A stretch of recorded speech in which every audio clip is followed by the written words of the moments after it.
He's just a pathological liar. He said, I'm going to go after richer and whiter neighborhoods. And as I said last time on the podcast, if you look at any survey of per capita family income, people from India, Indian Americans, not Native Americans, but people from India have the highest per capita income. And there's a huge Indian American community, as you know, Jack. So why didn't he just say, statistically, I'm going to go after richer people and I'll start with Indian Americans because they're the richest? But he didn't say that. He said white because he's worried about Eric Adams, who's going to get the black vote and the Hispanic vote.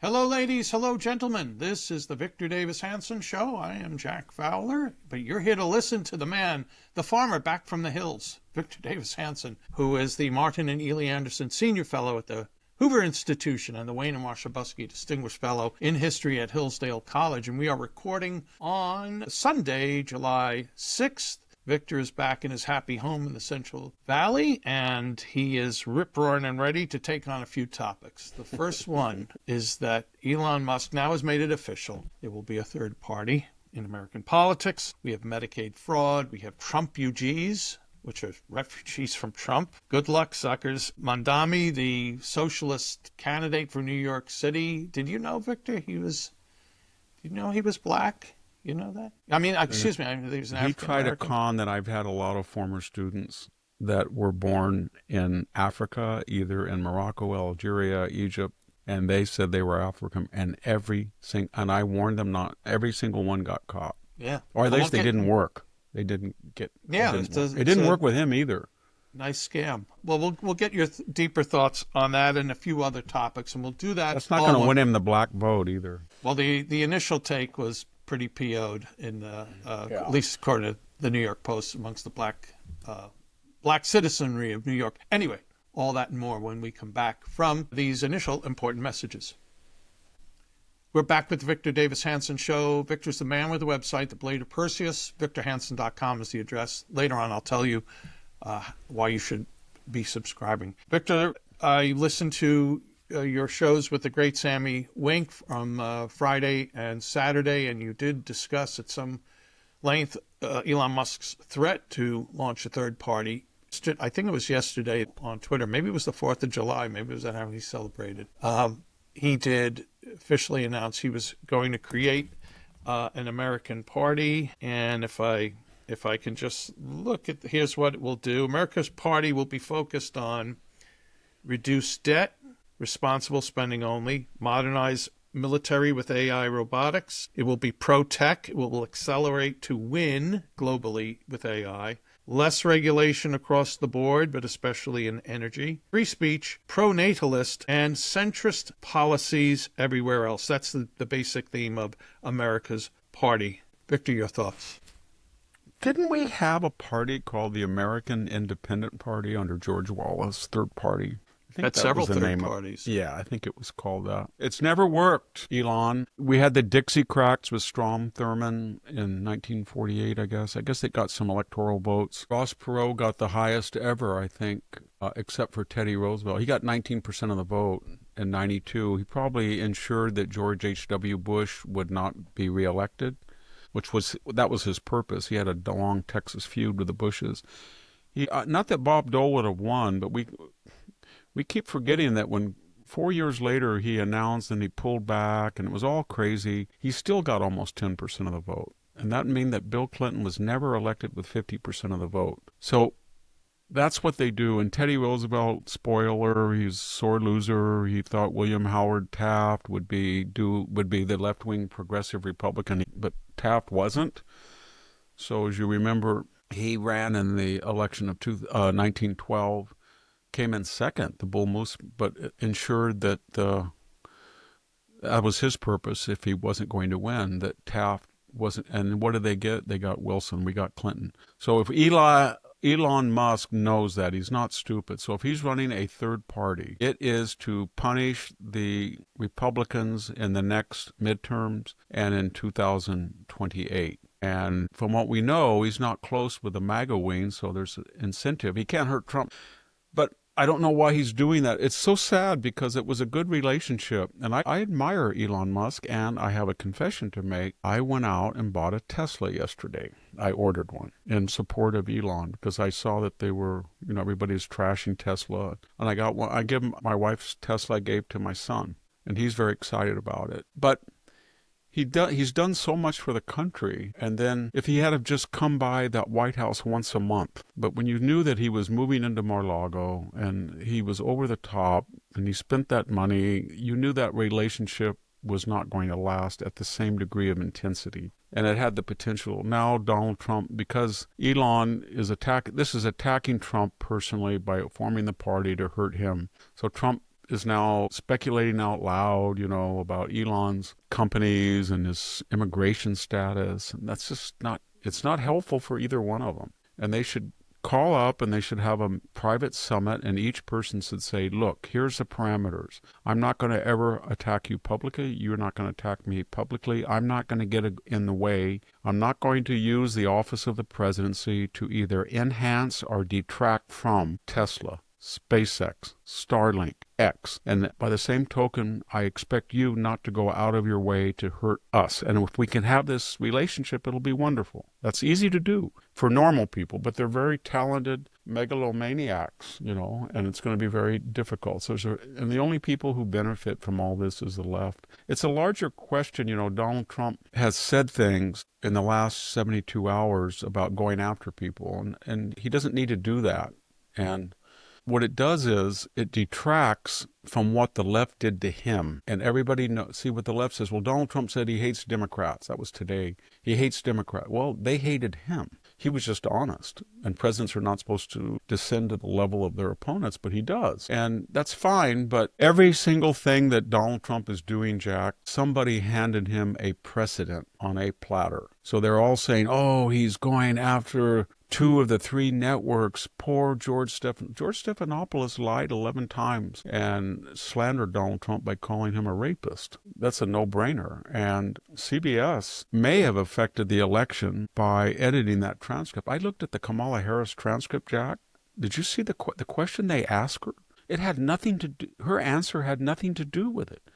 And they took it out. They went back in the transcript, and then they edited it and plugged answers in to make her look better. But my point is, who started that? Well, that was the left and Dominion. Remember the voting machines? And they went after Fox News, and they got that multi-billion-dollar settlement. And why did they get it? Because Fox News people like Tucker or Sean or other people or they had guests like Sydney, what's her name? Lynn Wood and his partner who Sidney Powell, yes, and they went on TV, and they said that Dominion was communicating with the communist. Remember all that? So they held Fox liable. So Trump comes into office, and he said, well, they went after Fox because that network hosted people that said things that were derogatory, so that's a good precedent. And the same thing about subpoenas and threatening to jail people. Well, they were the first time they took a presidential person, a former advisor, Peter Navarro. They shackled him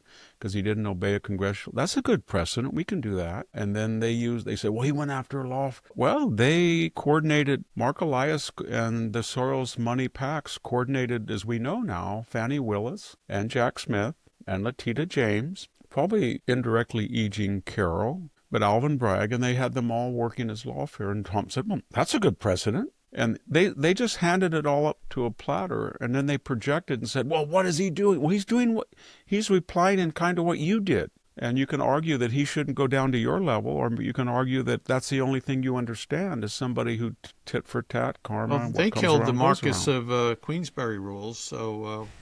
We did that. I think the Republicans are saying we did Marcus of Queensberry rules. We would rather lose nobly than win ugly. And that's what we did. We did that in 2008 with John McCain. Every time they slurred McCain and said he was senile, he didn't know that he had 11 houses, he was having an affair, and then somebody said, Barack Hussein Obama, then McCain said, please don't say that. There's no need to remember that? He said, don't you say... And they just trashed him. And then we had Mitt Romney, and they had him. He was a frat boy hazer. He put an animal on his car. He and Paul Ryan took people in wheelchairs, and they didn't reply in kind. They hijacked the debate. Cindy Crawford, what's her name? Candy Crawford. And they hijacked that. Candy Crowley, yeah. Crowley, excuse me. Yeah. And they hijacked that debate. You can go back to last time the Republicans were like Trump was when they unleashed Lee Atwater, 1988. They were 17 points behind at the convention. And by the time they had the Boston Pollution Harbor ad, the tank ad, the Willie Horton ad, that was the end. And everybody was outraged. And I guess George H.W. Bush said, well, I'm never going to do that again. That was dirty. That was originally an Al Gore ad. The Willie Horton, they stole it from Al Gore, attacking. So they all want to, and here's a guy comes along and said, I don't care if I win ugly. I just don't want to lose nobly. And they won 2 out of the 3 elections that Trump was in. So I don't know. I mean, they gave Trump, they green lighted everything he does. Everything he does. And the executive orders, who said I have a phone and a pen, and if Congress won't act, I will just use it? That was Barack Obama. And who came up with the idea of cherry-picking district judges? It was Barack Obama's people when they were out of power. It was the left when they were out of power. They did that all the time. They created that precedent. And who was IRS? Yeah. Yes, IRS, Lois Lerner, and now they're saying, well, Donald Trump is that parade and the flyovers. He's politicized the military. Just listen to what Lloyd Austin and Mark Milley did. Mark Milley is on record, calling Donald Trump a fascist, and he called his Chinese communist counterpart to say that his own commander-in-chief was unhinged, basically. So they politicized that no end on sight. That's what's ironic about it. And I don't know why the Trump people don't just say that.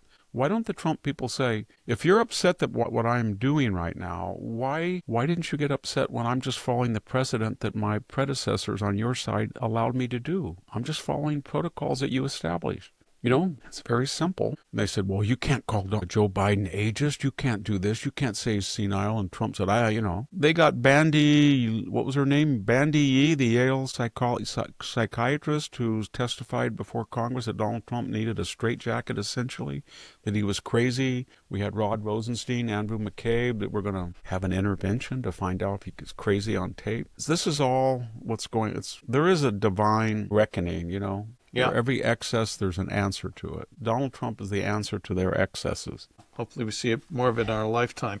Victor, about the third party, it's one thing to have a de facto independent effort, call it that, but to set up a real party that is going to, act like the Republican Party or the Democrat Party with all the rudiments, state level, local level, etc. I mean, it's just an insanely gargantuan lift. So that's one thing. The second thing is Elon Musk said he is going to primary MAGA incumbents. Yes. Is he going to primary leftist Democrats? No, he's not. It's all designed to punish the Republicans. And when you read the charter principles of that American Party, I couldn't figure out anything that was different than the Libertarian Party. Sounded almost like every Libertarian that runs every year. Once in a while, they get 2 or 3%, maybe more, and 3 or 4 in a particular state. And some people have argued they've affected the election. If it wasn't Elon Musk, and as I said, third parties don't work, but this is not intended to be a permanent third party. It's just a rubric, just a name for an effort in the midterms and maybe in 2028 to punish the Republican Party. And I don't know. And the only problem I have by saying that third parties never worked, fourth motor companies never break into the big 3. NASA has a monopoly. Nobody in the private sector can outdo NASA. The idea that you're going to have an independent internet person when you had all of these carriers and they're going to break in. And everybody said if you pay 3 times what Twitter is worth, you're going to go broke or it's going to fall apart or the left is all going to leave. And every time the experts were wrong about Elon Musk. So I have a little bit of humility and I want to be careful about saying that third party won't work, but I don't think it's his intent. He's deeply hurt that he feels that he got this Doge super team, and at great expense to their reputations and his time, he went through government, and although he didn't get $1 trillion, he got nearly $200 billion of suggested cuts, and he gave, over $300 million to particular candidates, mostly in swing states, mostly in Pennsylvania, and he feels that he did a great service to Donald Trump. And he did a great service with Doge. He did. And the net result is the left demonized him, and his cars are off by 20% car sales. And he's taken his eye off the ball. SpaceX, it hasn't had quite the spectacular success, I think it will again, that it did when we saw that erector set arm catching the booster, the descending booster. And he feels that he took a big hit and he wasn't appreciated. And after trying to explain to people that, he took drastic measures and he went way overboard with the Epstein reference and that he won Trump the election. And then Trump replied in kind. And then he tried to put a peace feeler out and said he thought he did a little bit over. And what I'm trying to get at, Jack, if we were to go through a Rolodex of all the different people who thought they were going to take on Donald Trump and ruin them, Liz Cheney, Bill Kristol, John Bolton, Rex Tillerson, we could go on and on. We could go, movie stars, Alex Baldwin. I mean, do you know anybody that came out on top? No. I don't. Yeah. Donald Trump's strength is he will say anything to anyone, anytime, about anything. And most people won't do that. And so they get in this thinking, well, he's president or he's a businessman. I can say this. No, you can't. The other thing about him they don't understand, if you've been called Hitler and Mussolini for 10 years and they tried to take you off the ballot like they've never done to any other presidential candidate, and you were the object of 5 different civil and criminal courtroom psychodramas and 93 indictments, and they raided your house and went through your wife's underwear drawer, and they canceled the credit cards of your wife and son, and you were almost killed twice. Why would you hang back? You know what I mean? What more can you do to him? So it's a stupid thing to get into a personal tit for tat with Donald Trump because you're going to lose. And I think the richest man in the history of civilization thought that were not true. And I feel really bad, so I felt so bad about it. Not that I needed a Tesla, but I went out and bought a Tesla to show as a sign of a obscure farmer in Selma, California, making a appeal to Elon to lick his wounds and be on a workman-like relationship with Trump. Well, when it gets a little old, I hope you give it to me, Victor. Although I'm not your son. Hey, Victor, we're going to move on and talk about the New York City Socialist Democrat mayoral candidate, Oh my gosh. Mamdani, and some interesting invitation to New Yorkers from the mayor of Dallas. And after that, we're going to get into Medicaid fraud. And we're going to start all of that when we come back from these important messages. I would like to take a moment to welcome a new sponsor, Vibrance. The ingredients in Vibrance Super C Serum can replace your day creams, night creams, wrinkle creams, neck creams, and even dark spot reducers. Made in USA of the highest quality ingredients, including vitamin C, hyaluronic acid, vitamin B5, and vitamin E, Super C Serum delivers noticeable results. Simplify your skincare routine. Get a healthier complexion and minimize wrinkles and age spots with Vibrance. And if you don't find it better than your current skincare routine, you'll get a full refund. Go to Vibrance.com/Victor and save up to 37% and free shipping. That's Vibrance, Vibrance, Vibrance.com/Victor. I used it for the first time the other day and it made my skin immediately feel softer and moister. What a difference. We are back with the Victor Davis Hanson Show, recording on Sunday, July 6th, and this episode is up on Tuesday the 8th. Is it the 6th today? It is. I don't know. Yes, I had the it 9th. is. I wrote the 9th. What an idiot. Please don't take away my July. I'm sorry, Victor. How was your 4th of July, by the way, up in the mountains? Did you have a nice... Well, I had a little setback with my post-op. I had an infection and I had some eye problems, and I went up to altitude, 7,200 feet, to get pure air, but then that was kind of canceled by the pressure up there. But my wife and I had a really good time. The one thing that was really frustrating for Californians, we are burdened by every regulation. So, they passed a new rule that said every single boat owner that gets in a boat and drives it over, I don't know how many feet, 12 feet, 8 feet maybe, has to go be licensed. to anywhere, a river or lake. And then when you go online, you see all these private companies that the state has authorized that you can go on. And they range from $40 to $80. And this test it goes from 5 to 6 hours. And it's not like a DMV that we're all familiar, with you can just kind of sleep or watch TV while you're doing it. It's this type of, if you hear 3 blasts, what do you do if you hear 2 blasts? What's a yellow flag with a white stripe versus a red stripe? And it's hard. And then you have to take this test. Then you have to go get it, pay the state to download it so you can get the license from the state. And with all the things the sheriffs have to do, and do you really want to add that whole regulation? Do you really think it's going to save? What causes boat accidents are people who are drunk and high. And why don't you just enforce the laws you have? I bet you $5 if we went through every single company that's posted online as a acceptable licensing agent, you would find a lot of people that had ties. Brother-in-law of the state. Yes, with the Newsom administration or the California legislature. So also, if you're up there, you, your wife, let's say your son, daughter-in-law, you're all up there, and they would all, in order to pilot the boat, they would all have to have licenses, right? They would all have to have yes. this. If I signed up, I think it's 5.5 hours. And like a fool, I just was kind of half asleep doing the first hour session, and I flunked it. So I had to go back and do it again, that session. But there's 6 of them, I think. It's going to take me 6 hours. And there's a time, I think you only have 30 days or 40 days once you pay your money.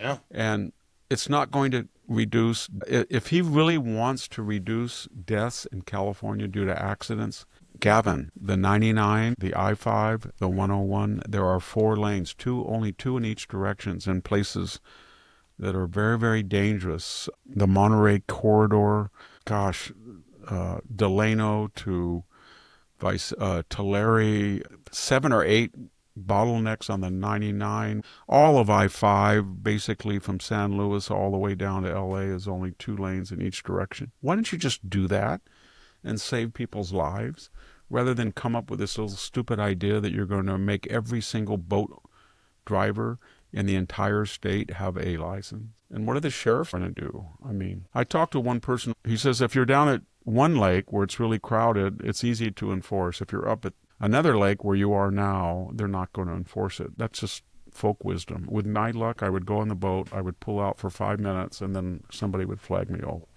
Well, hopefully they'd be a fan of this podcast, Victor, and they would they'd cut you some slack. So let's go to my native city, Victor, if you don't mind, Bronx. Here's the headline from the New York Post, I believe, Saturday. Black New Yorkers rage over Mamdani's quote-unquote African-American claim. And here's how the article begins. Black New York isn't buying it. A slew of Big Apple residents fumed Friday over mayoral frontrunner Zohran Mamdani's claim on an Ivy League college application that he is African American, with them raging the socialist Paul is a fraud and trickster. Quote, he's just trying to get over, end quote. An 86-year-old Harlem resident, identifying herself only as Marjorie, said of Mamdani, a socialist of Asian Indian descent. Mamdani, a democratic socialist, has checked off the box Black or African American and both that and Asian boxes on his 2009 Columbia University application regarding his race, the New York Times reported. Okay, Victor. I don't understand what he thought he was going to do. I mean, he's a Marxist-communist. He's the son of a filmmaker and a professor. He's a child of privilege. He's never really had a normal job. He's in his 30s, and he has a long record. He said, I never said I wanted to defund the police. He said that so many times.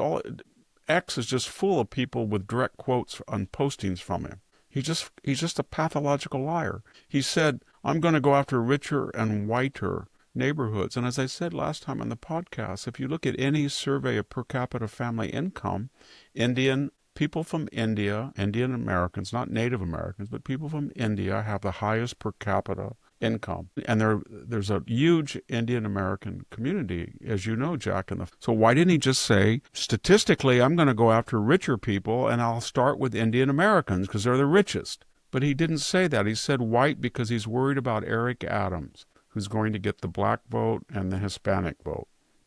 especially now, as you pointed out, that he lied. And that was, as I said earlier, that was the oldest trick in the book. I've been in academia so long, I've canceled so many people going to graduate school, and I've had so many people who were foreign students or from the Arab communities or Coptic communities, and they have told me why I was, my family is from Morocco. I'm going to say I'm African American. I said, it won't work. At least it didn't work then because it was affirmative action. Then when Obama refashioned that as DEI and said anybody who's not white is a victim, that might have worked. But that's probably what he thought. But then, all of that stuff, he's going to say, he said he wants to seize the means of production. I said to myself, what do you mean by that? How? You're just going to take it? You're going to tax it 99%, a wealth tax? Or are you going to dox people who are wealthy and unleash the Bastille mob on them? Or are you going to go after Trump Tower, Tesla? What's your priority? Who do you go after first? George Soros? I doubt it.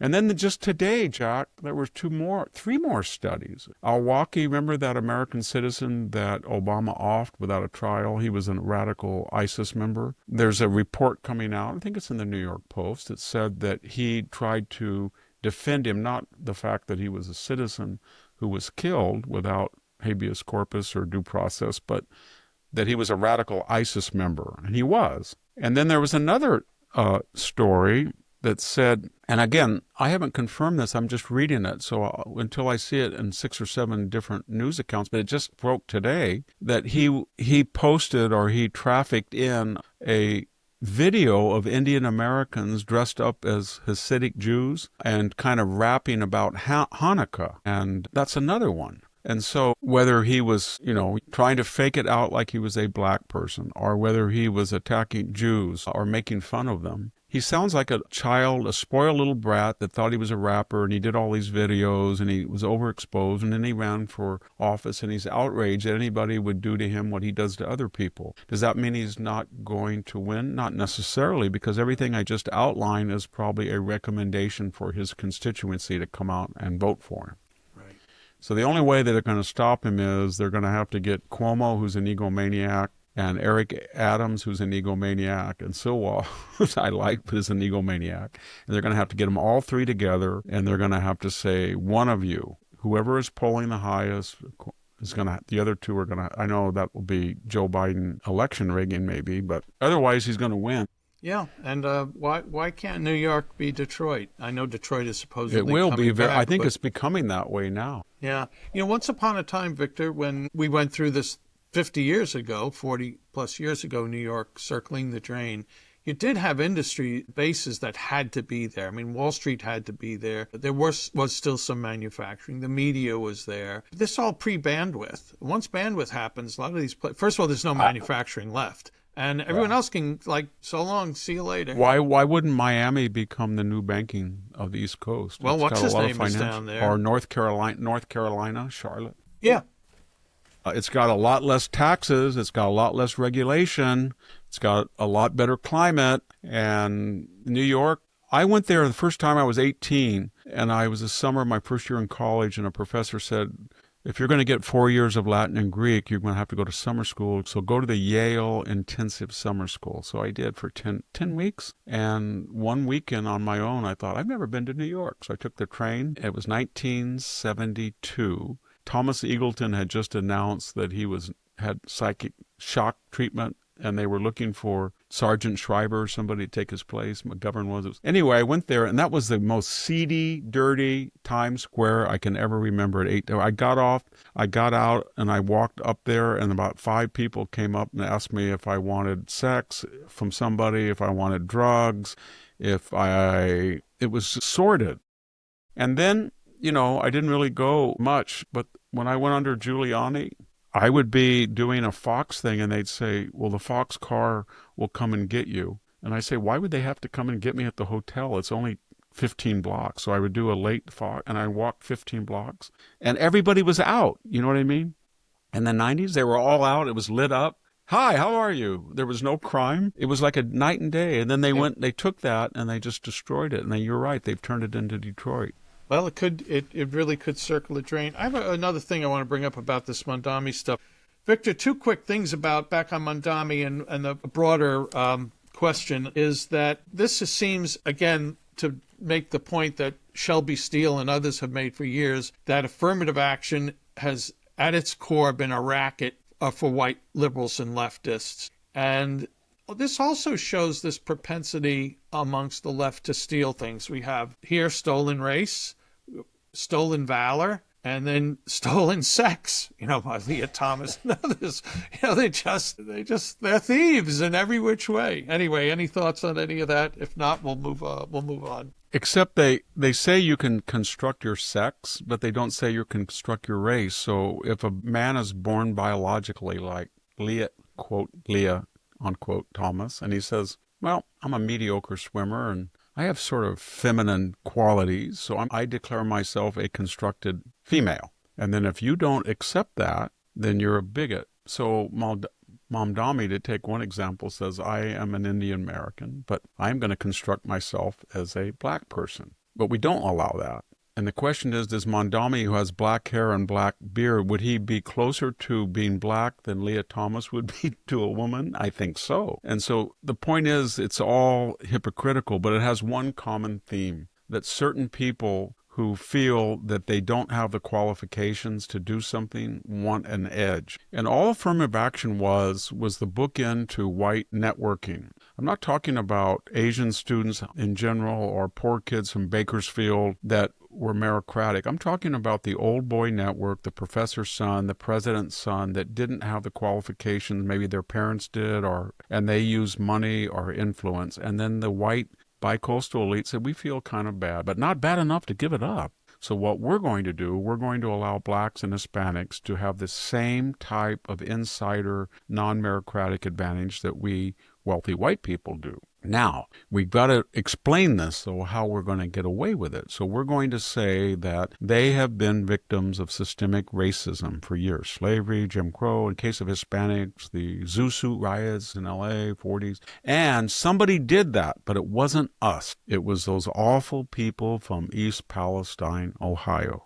Those awful garbage dregs, chumps of Joe Biden, those awful irredeemables, deplorables of Hillary Clinton, and the awful clingers of Barack Obama. And that's what happened. And so the people who lost out on it were, the white working class that didn't have any money, it didn't have any influence, didn't have any contacts, but there were very talented people among them that were motivated, they studied hard, and they applied to college, and they were deemed a white oppressor. Not the wealthy person who had everything going for them, who said, yes, there are white oppressors, but not me, it's him. It's him. He's the guy that voted. There's the guy that voted for Donald Trump. Those are the guys that are right-wing. Those are the guys with a southern accent. Those are the guys that work in factories. Those are the guys that with the beer guts. Or as that famous exchange from Peter Strzok and Lisa Page, I went into Walmart and I could smell them.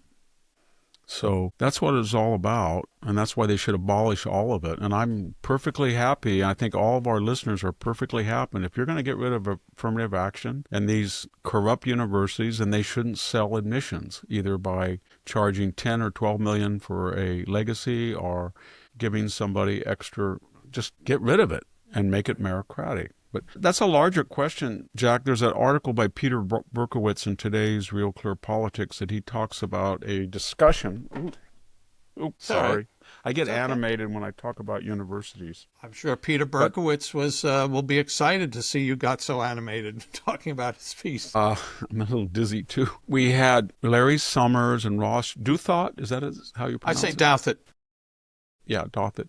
Ross. He Ross and another person, Frank Mealy or somebody, I don't know who the other one was. No, not him, another person. All on the liberal side except Ross, who's centrist. And they were talking, I was surprised that Larry Summers was basically saying, I don't like the way Trump's doing it, but the universities deserve it. And so what I'm getting at is, I keep saying that, if I was Stanford, if I was the UC system, if Columbia, Princeton's going that way, you better settle, because people don't know what you do. And you have defied the Supreme Court now. You're on record of breaking the law. You have race-based admissions, hiring, retention. You have race-based graduations, theme houses you call segregated dorms.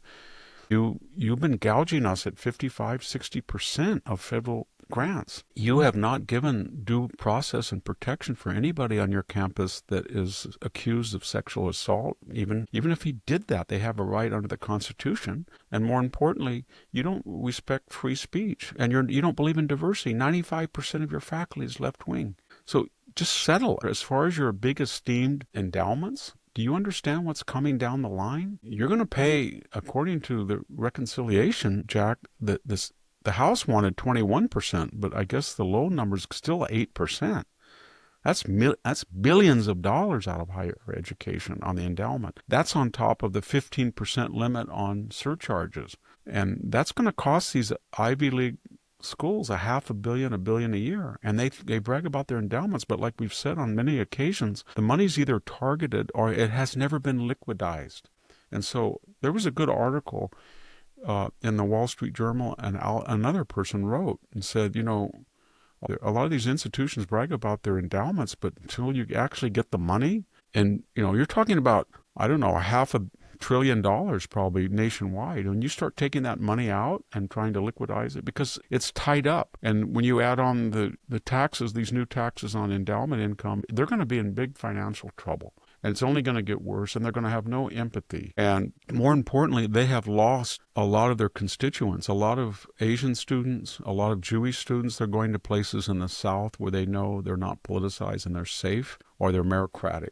So if you're going to go code, go to Georgia Tech or SMU or someone like that, Texas A&M, you'll get a better education than you will be at these Ivy League. It'll be safer. You won't have to put up with a lot of foreign students that are demonstrating. You won't have to have these spoiled brat kids, their legacies, as many. And so they don't know what they're doing. They're like blindfolded walking off a cliff, and they're so arrogant, and they've been so protected, and they're so insular that they don't understand that they don't have any cards to play.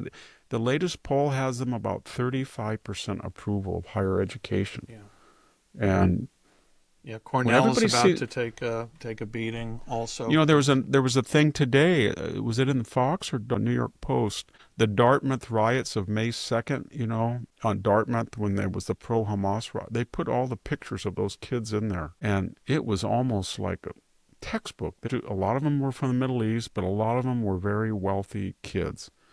And they go and this rite of passage. And so I think Trump just said, if they're going to turn out left-wing people and move the country left in a way that the majority of the people don't want, that's fine, but we're not going to pay for it. And they don't get it.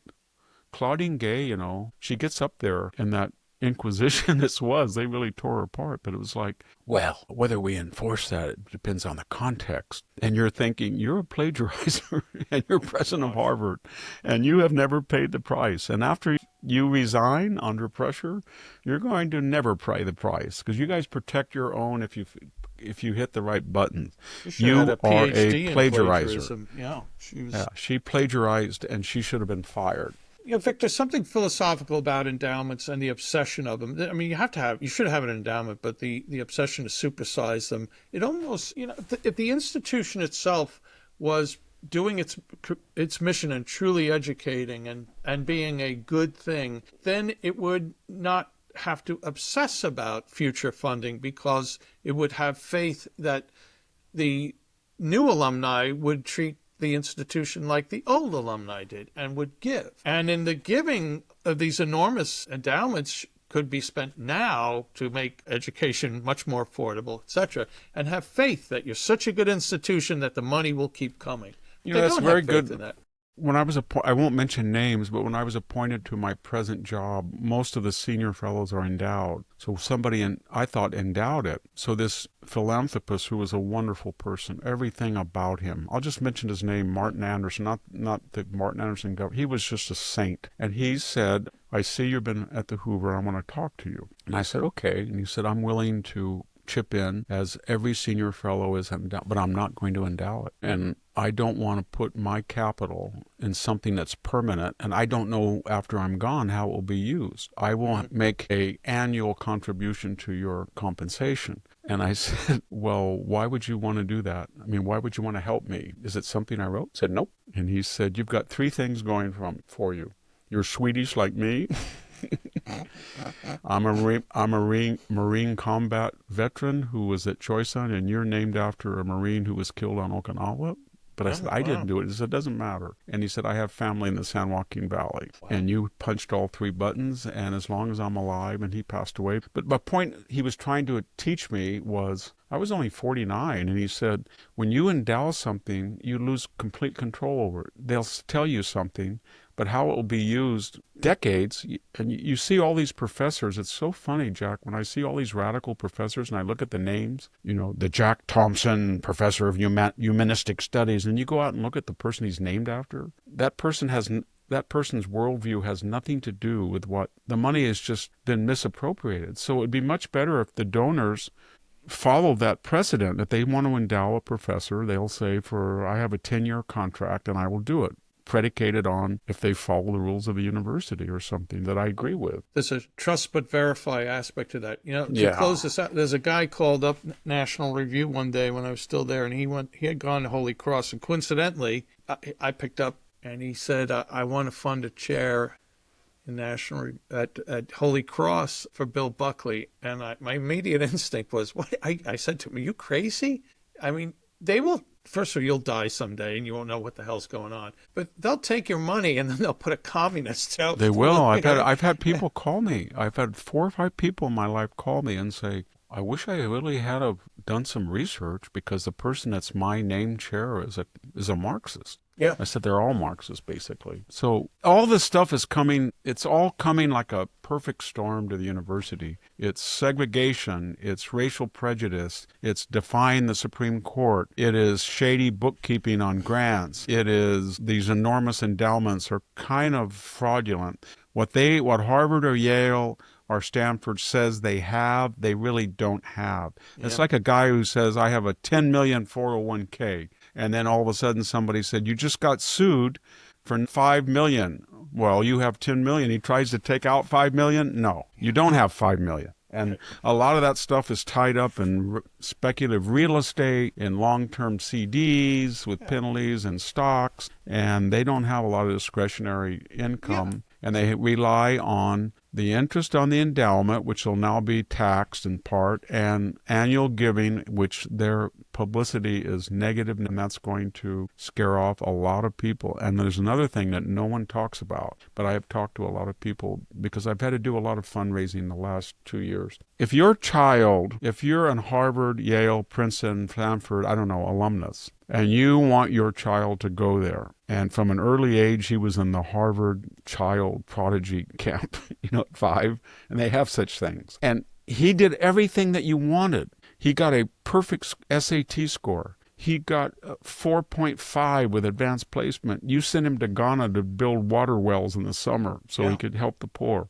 And he applied and didn't get in. You're not going to give any more to that place. You are not going. And so they have so many people that they have excluded on the basis of race. These people are had it with them. And I'm not talking about the people who pay 10 million or 20 million. I'm talking about affluent people who can't afford 10 million, which is, I hear, 10 to 15 million is, if your child's qualified and he's white, that's what it takes to get a fair hearing. I'm being a little bit cynical, of course, but I remember the actresses who went to jail to get their kids into some of the California schools, right? Yeah, that was so bogus. $500,000 to $700,000, like that. What was it? A sailing scholarship? Or a crew, something. Yes, something like that. So, megaphone on the crew. But somebody's got. Anyway, it's a corrupt situation. And you know what's the good thing about it? Peter Berkowitz is a very astute writer. Mm-hmm.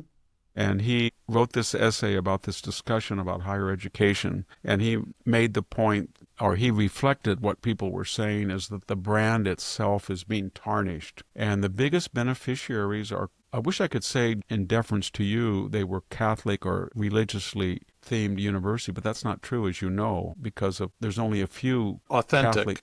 Yes, that's, St. Thomas Aquinas, et cetera, et cetera. But what they were saying is we might have reached peak Harvard, and that brand no longer means anything. If you've gone 20 years with DEI and affirmative action, and you've accelerated to an insane commissariat degree after 2020, then you put thousands of people out into the workplace that by your own admissions, did not meet the standards that you used to institute across the board, and you did it for a purpose. You did it to show employers and government that your graduates, in terms of computation skills, analytical, historical knowledge, oral and written fluency, were so superb to get through and get a BA through your rigorous curriculum by world-class scholars.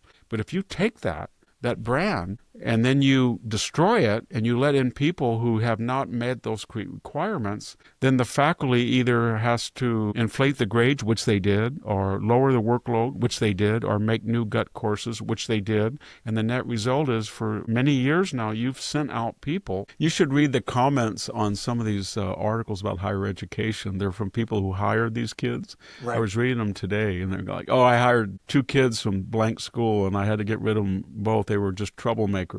So the point I'm saying is that they've taken that brand and demonstrated to employers and prestigious law firms or medical associates that their name doesn't mean anything, and they've been using the fumes of it. The creator of the fumes no longer exists. And so what's going to happen, I think they're going to be put out of business, and that's sad, but it's going to happen unless they have they got to get about 10 presidents that are, like a John Silber or somebody. John Silber, yeah. Yeah, 35, and they got to go in there and just clean house and get back to the original mission statement. And I don't think you could do that. Donald Trump was the president of a university. That's kind of what they need. By the way, that piece is called Reforming Higher Education Reform by Peter Berkowitz on Real Clear Politics. Victor, one last thing before we go to the break, and then we'll get one more topic in for today's show. When you're talking about the funding tied up, it just reminded me of George Bailey when there's the run on the bank and the run on the mortgage. No, I don't have all the cash here. It's in your house. It's in your house. It's your house. So yeah, it's funny you mentioned that because as I was recuperating, I was trying to write, but I had this infection, and I was watching. Did you see the other night? You know how they run thematically on Turner? Did you see Mr. Deeds Goes to Town and Meet John Doe? Meet John Doe. I saw Mr. Deeds like 3 weeks ago. So, yeah, I just saw Meet John Doe. Yeah. And, of course, Mr. Smith Goes to Washington. Yeah. And I didn't realize Meet John Doe got an Academy Award for Best Picture. Yeah. It's very sad because those pictures from 1935 to 40 were the most popular pictures, and Frank Capra he had a formula. But he had that. Yeah. But then with World War II, there was a more sophisticated, and the film noir, the anti-hero. Right.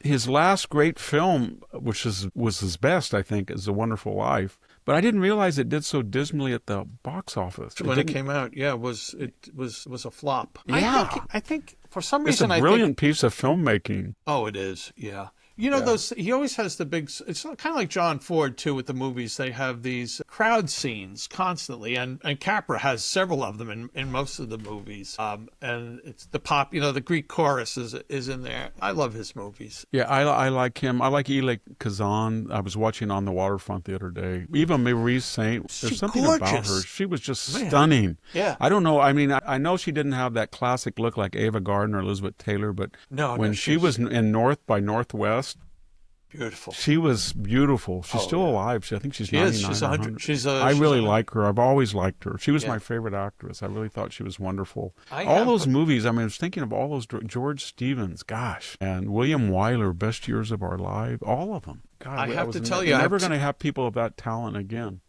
Yeah, it's we missed the golden age, but thank God for Turner. It's still there.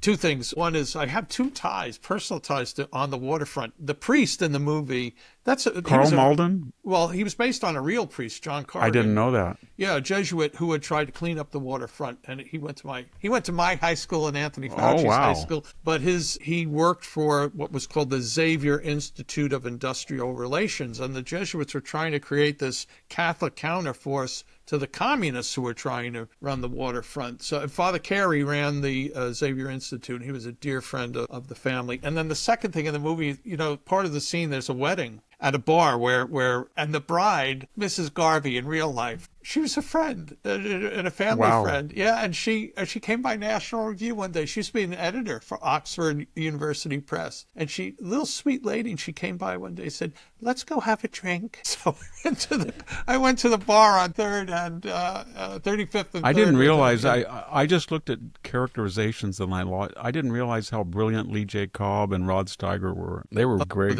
Yes. They were really. Carl Malden is he was like Eli Wallach, character actors. I think didn't they live in their mid-90s? He did. They were both indestructible. They were both brilliant character actors. I think Carl Malden ended up better. I think he always overplayed it a little in the movies, but in The Streets of San Francisco, the TV series, he was terrific in that. There's no question. He was the villain. Remember, there was a weird Marlon Brando flop, but I really liked it. It was a Western called One-Eyed Jacks, and Carl Malden was Dad. Dad, they called him. He was evil in that. And Marlon Brando comes back to kill him. Yeah, a little out of character there. So, hey, people, thanks for letting me reminisce. I love when you reminisce about movies, Victor. We're running overtime here, but we have time for one more topic, and we'll get to it when we come back from these final important messages. Are you ready to move easily and independently without pain or stiffness holding you back? Do you want to look in the mirror and see a plumb, hydrated glow instead of more fine lines and wrinkles? Discover Native Path Collagen. Made with only type 1 and 3 collagen fibers, the two most important types that make up 90% of the collagen in your body, found in your cartilage, bones, skin, hair, nails, and gut. Type 1 and 3 provide maximum benefits without the need for unnecessary fillers. Native Path Collagen is a single ingredient formula with no fillers, additives, or artificial sweeteners. Plus, it's third-party tested for heavy metals, ensuring purity and safety. Completely flavorless, Native Path Collagen can be added to anything. Coffee, smoothies, oatmeal, you name it. Its peptide formula makes it more bioavailable, meaning it's absorbed more easily and mixes perfectly without clumping. And you can get 3 or 6 packs at a fraction of the price of other brands. Visit getnativepath.com/Victor and start your transformation today. That is getnativepath.com/VICTOR. I personally love the PM Collagen formula with melatonin. It's given me many nights of great sleep, and the electrolyte drink mix for my water at workouts. They are my friends, and I'm sure they will be yours. We are back with the Victor Davis Hanson show, recording on July 9th. July 6th. Jack, get it right. And this episode will be up on Tuesday, the 8th. Victor's website, The Blade of Perseus, victorhanson.com. Check it out. Anything and everything about Victor's on there. Links galore to his other appearances on other podcasts and shows, the archives of these podcasts, his weekly essay for American greatness, weekly syndicated column. Why would you want to subscribe? Which, if you do, it's $65 a year, which is discounted from the monthly $6.50. You do that because twice a week, Victor writes an exclusive piece for The Blade of Perseus, and he does an exclusive video. So check it out. victorhanson.com is the address. Victor, I have one more movie thing I just have to say. I saw Night of the Hunter last night, which was a terrible bomb when it came out. But oh my gosh, I haven't seen that in a long time. Yeah, it's fantastic. Let's end this show today. We're talking about Medicaid fraud. So there was a hearing the other day, and this has to do with the CBO, Congressional Budget Office estimates. And of course, Democrats are saying the big, beautiful bill, Medicaid, people are going to die, they're going to starve, et cetera, et cetera. Here, the guy who testified said, here are some of the numbers. It's staggering. Who's going to get kicked off, Victor? There's 12 million people total. 4.8 million are able-bodied adults without dependents who choose not to meet modest work requirements. 1.4 million are illegal immigrants. 1.6 have access to other insurance. 1.3 are all already ineligible and shouldn't be on it in the first place. 1.8 million on Obamacare are illegal immigrants, and finally 1.1 million are absolute fraudsters. This is 12 million people. I mean, this is a massive fraud operation. There's 40 million people in California, and 40% of them are on Medi-Cal, and 50% of all babies are born on Medi-Cal. When I go to the supermarket, I beat that horse to death, but it's not just that the majority of people ahead of me are on Medi-Cal, but the cards that they give, the WIC, women, infant, children, or the electric bank transfer credit cards. The old days, at least, you had to have these kind of Confederate dollar, remember food stamps? Well, today they're just credit cards. So, but the number of people, I would say, that present a card and then it's rejected is 50%. And I think the number of cards that are produced are about 3 or 4. And my experience is watching people. And what the left does, though, is they vastly expand the roles and they vastly expand the budget. And then they set into motion periodic hikes. And then when Trump came in, or any Republican, if they say we're not going to increase by 20%, we're going to increase by 5%, that's a cut. So any slowing down of the enlargement, I think Medi-Cal was 5 times, or it's double, than it was just 5 or 6 years ago. And the labor participation rate is only 62%. So that's not going to work. I don't understand the Democrats. Maybe their propaganda is going to be more effective, but trying to suggest that you shouldn't go after people who are illegal or able-bodied and they're taking money from people who need it, or all these deportations of people who are criminals, doesn't make any sense. Hi. Well, Victor, let me just throw in one last thing. We were talking before about New York, and this is funny, I think. The mayor of Dallas, who is Eric Johnson. I remember him. He's black. He's a former Democrat. Yeah. In 2023, he did that after opposing a city council tax hike. Well, this is according to the Center Square. He sent out a note. Dear concerned New York City resident or business owner, don't panic. Just move to Dallas, where we strongly support our police, value our partners in the business community, embrace free markets, shun excessive regulation, and protect the American dream. A big city in a state with no income tax, run by a black Republican. I don't know. Sounds kind of appealing. Doesn't have 4 citizens. And there's another. Isn't Myrtle Beach now the big retirement place in South Carolina? It was kind of like a New Jersey, like the boardwalk, and now it's been upscaled. The point I'm making is that this is one of the greatest transformations in American history. That south of the Mason-Dixon line, where per capita income, GDP, state, everything was below, given the Civil War and the legacy of slavery and Jim Crow and agrarianism versus the modernistic Yankee New England or Midwest. It's all flipped. The center of dynamism, of population growth, of GDP is all in Florida, Tennessee, Texas, and the 2 places that everybody thought were going to be the blue state. It was the Pacific, Seattle, Oregon, California, and then the East Coast Strip, and then the Midwest around the Great Lake. It's all stagnated. And people are going, I don't know when it's ever going to stop. Yeah, I think, Victor, there's a thought. Well, it'll get so bad people will come to their senses, but people don't always come to their senses. No, you wrote a book on that. They do, but it's too... the emperor... The last Paleologus in 1453 came to his senses and he said, this used to be 1.4 million people and we have 50,000 residents and half of Constantinople is open fields and we only have 7,000 people on the walls and the army out there is 200,000. Come to your senses. And that didn't work. Yeah, when did the mayor of Detroit come to his sense? When did St. Louis, Gary, Indiana? We had... San Francisco. Yeah, we had London Breed, we had Willie Brown, we have Gavin Newsom, we had Jerry Brown, and now we have a moderate Democrat, and look what he's got to work with.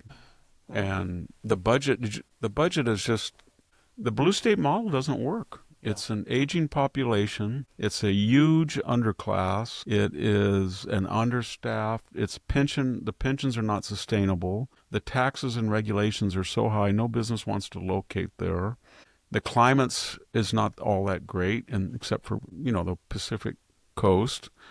But even places like that used to be part of the red state model, like Arizona and Colorado and Nevada, are starting to hemorrhage because they're purple states. They haven't gone full blue state. They have ruined Minnesota. They probably almost ruined Michigan. They ruined much of Wisconsin. They tried to ruin Pennsylvania. They have the un-Midas touch. Everything the left does turns to dross. Give us your illegal aliens. We'll put them on hotels. We want more federal funds. Half people on Medi-Cal. How dare you do that? We got all these new constituents. Mayor Johnson's a wonderful guy in Chicago. 8% approval rating. What a disaster. Oh, Victor, you've been terrific as ever. I'm glad to see you're surviving at least. I know this is an ongoing struggle for you, but St. Nas, trickier than I thought it would be. Well, you'll get there. I want to thank people that I had a couple of emails yesterday from folks who get Civil Thoughts, the free weekly email newsletter I write for the Center for Civil Society. Comes out every Friday, including 4th of July. It came out. And how do you get it? You go to civilthoughts.com, sign up. It's totally free. We're not selling your name. And when you get it, you'll see there's 14, 15 recommended readings. Interesting, great, cool articles I've come across the previous week. I'm confident next issue I'm going to put that Peter Berkowitz piece in there for people to see. So civilthoughts.com, sign up. Thank you. Victor, I have a couple of notes I want to read. There's so many comments, so blanking many on YouTube now. Thank folks that do that and try to plow through them and read them. I'm going to read a few. I'm going to call this the Great Sammy Wink Comment-a-thon. From Capt4550, love your show and your insight, Victor. I so enjoy it when Sammy hosts. From United States Dale, he writes, just simply, the Great Sammy Wink. And Stevies4784 writes, thank you, Sammy. I really appreciate how you let Victor talk. Your cohort sometimes talks too much, talks too loud. So thank you, Victor, for letting Victor complete his thoughts. One more. This was from the 4th of July. Jill Clark, 6076, wrote, Happy 4th of July, VDH and Sammy. I got ready for our barbecue listening to the best podcast in America. Thank you very much. That's very nice. There's so many nice people writing so many wonderful things. I'll just finish. I had an anecdote. I was up in the mountains and a person came up to me and he said, did they buy you off? And I said, what did you mean? And he said, we haven't heard you lately. And I said, yeah, we haven't missed a podcast. And he said, no, I haven't heard you. I thought they just finally got to you and they bought you off. I said, we're doing 4 podcasts a week. I haven't missed one. I even did it the day after my operation. And I do 5 for the Daily Signal. I have not missed one since January 1. But I have missed a lot of Fox because I had, when you don't want to go on there when you might sneeze, and I had some eye problems. So Lord knows what will come out. Yeah, you don't want to go. So, but I might go on tomorrow night. So we'll see. Okay, well, but we have not. My point is, we have not been bought off. Yeah, who by whom? I mean, I was wondering the powers that be. Somebody wrote a comment somewhere, Victor, that said, I thought this was so funny. This is a negative comment. You were a suck up to Israel and Turkey. I'm thinking, have they ever heard Victor talk about Turkey? No, I have not been very. I visited there a lot. I like the Turkish people. Very honest. I'll leave it at that. Yeah. I'll leave it at that. Okay, Victor, you've been wonderful. Thanks for all the wisdom you shared. Thanks, folks, for listening and viewing. And we will be back soon with another episode of The Victor Davis Hanson Show. Bye-bye. Thank you, everybody, for listening and viewing.